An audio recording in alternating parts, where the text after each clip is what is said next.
Assalamualaikum warahmatullahi wabarakatuh.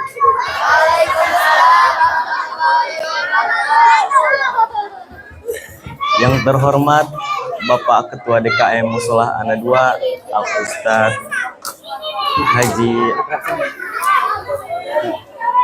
Al Ustaz Haji Abdul Aziz,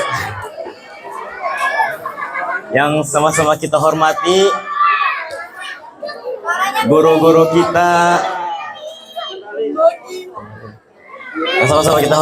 guru kita yakni Al Ustaz Zainuddin beserta istri dan keluarga besarnya, yang sama-sama kita hormati Bapak Ketua RT 11 RW 17 ya, beserta jajaran staf-stafnya, dan yang saya hormati asatidah yang tidak bisa saya sebutkan satu-satu namanya, tapi tidak mengurangi rasa hormat saya dan rasa ta'zim kepadamu. Dan yang saya hormati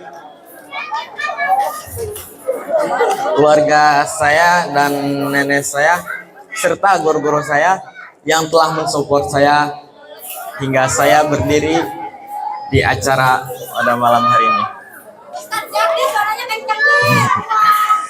Innal hamdalillah nahmaduhu wa nasta'inuhu wa nastaghfiruh wa na'udzu billahi min shururi anfusina wa min sayyiati a'malina. May yahdihillahu fala mudhillalah wa may yudlil fala hadiyalah. Asyhadu an la ilaha illallah wahdahu la syarikalah wa asyhadu anna Muhammadan abduhu wa rasuluh. Amma ba'du. Qala Allah fi kitabil karim, bismillahirrahmanirrahim. Maka Muhammadun aba ahadim min rijalikum walakin rasulillah wa khataman nabiyyin wa kana Allah ala kulli syai'in alima. Rasulullah Shallallahu Alaihi Wasallam bersabda, sesungguhnya aku diutus hanya untuk menyempurnakan akhlak yang mulia.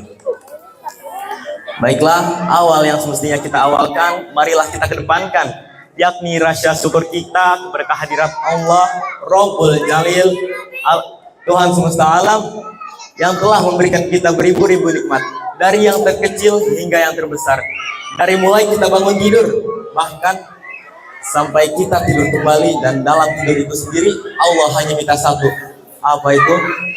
Syukuri nikmatku. La in syakartum la azidannakum wa la in kafartum inna adzabi lasyadid. Jika engkau bersyukur kepadaku, maka aku akan menambahkannya, dan jika engkau mengingkarinya, maka azabku lebih pedih. Ya.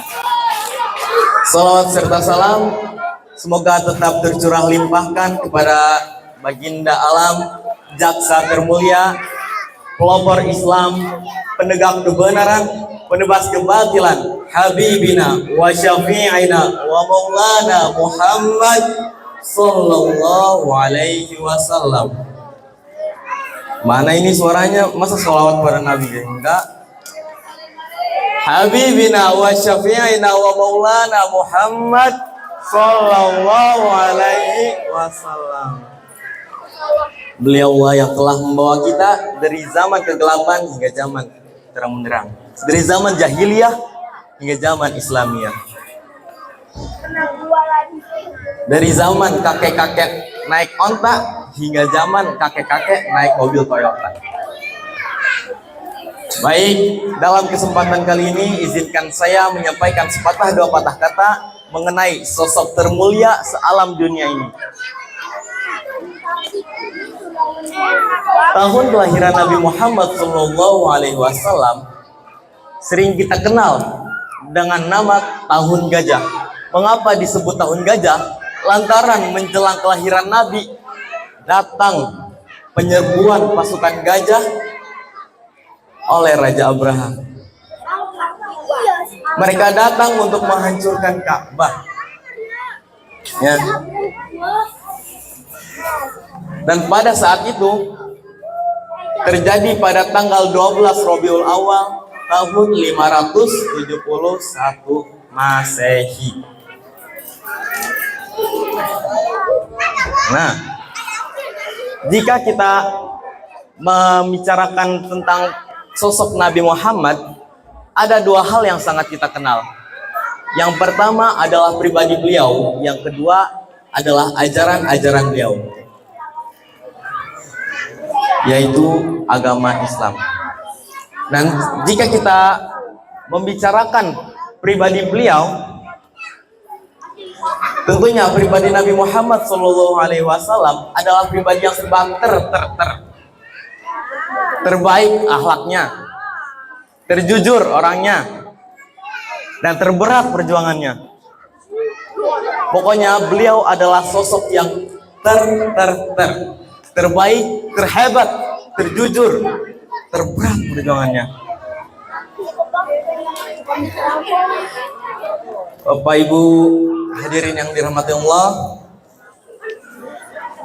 salah satu hadiah yang diberikan Rasul kepada kita adalah sholat. Sholat adalah tiangnya agama. Sholat adalah fondasi agama Islam. As-sholatu imaduddin. Sholat menjadi sandaran seorang hamba kepada Robnya. Kalau kita bersandar kepada bos kita miskin, kita ikut miskin.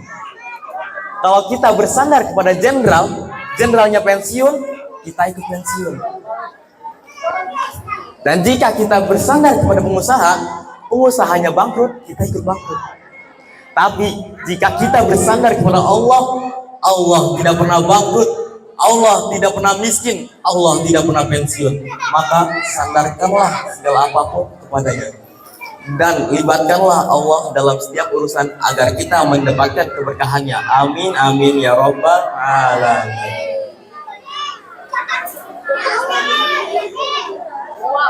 Bagaimana yang kita tahu bahwa Nabi Muhammad sering dijuluki dengan sebutan Al-Amin.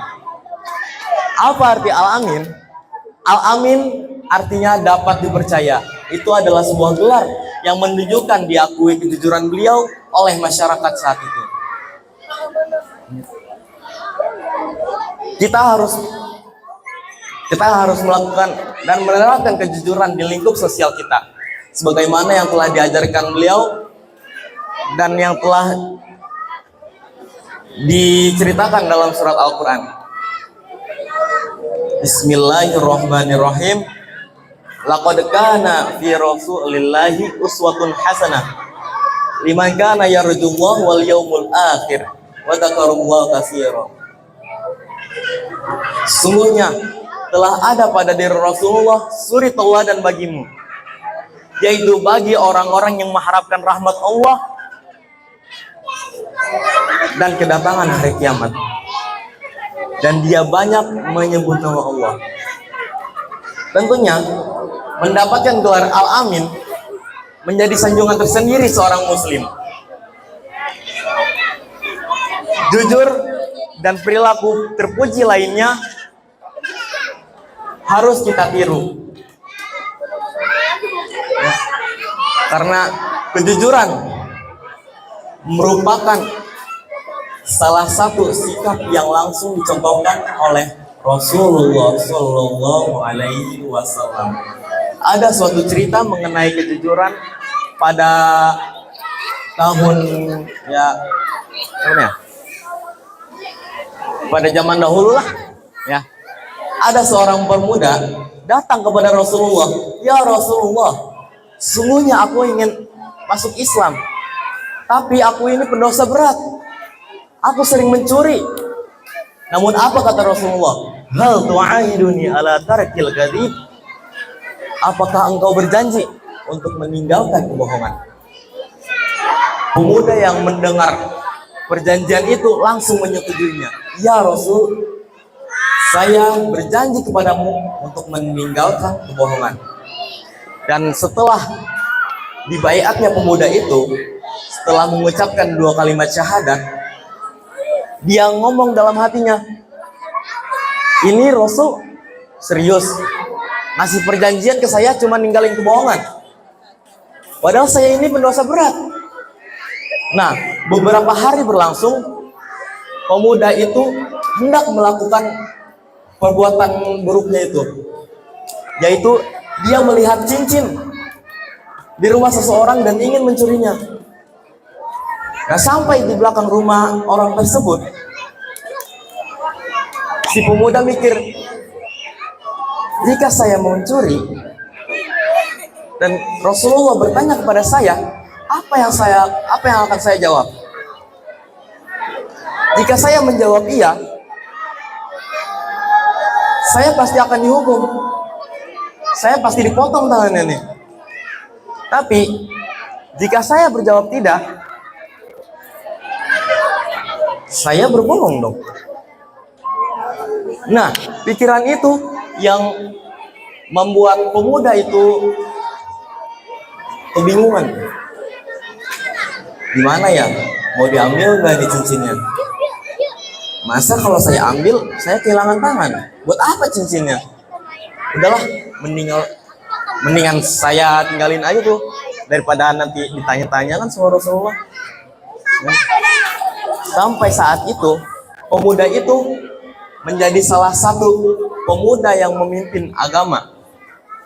Ya, beliau salah satu tokoh yang menyebarkan agama Islam karena perjanjian beliau kepada Rasulullah SAW. Baiklah, mengenai tentang jujur harus diterapkan oleh siapapun di muka bumi ini, baik bos, karyawan, pedagang, atau sekalipun presiden harus menetapkan kejujuran. Jujur itu tidak sulit. Pada dasarnya, kejujuran itu dimulai dari kesadaran diri sendiri dan harus dilatih sejak dini.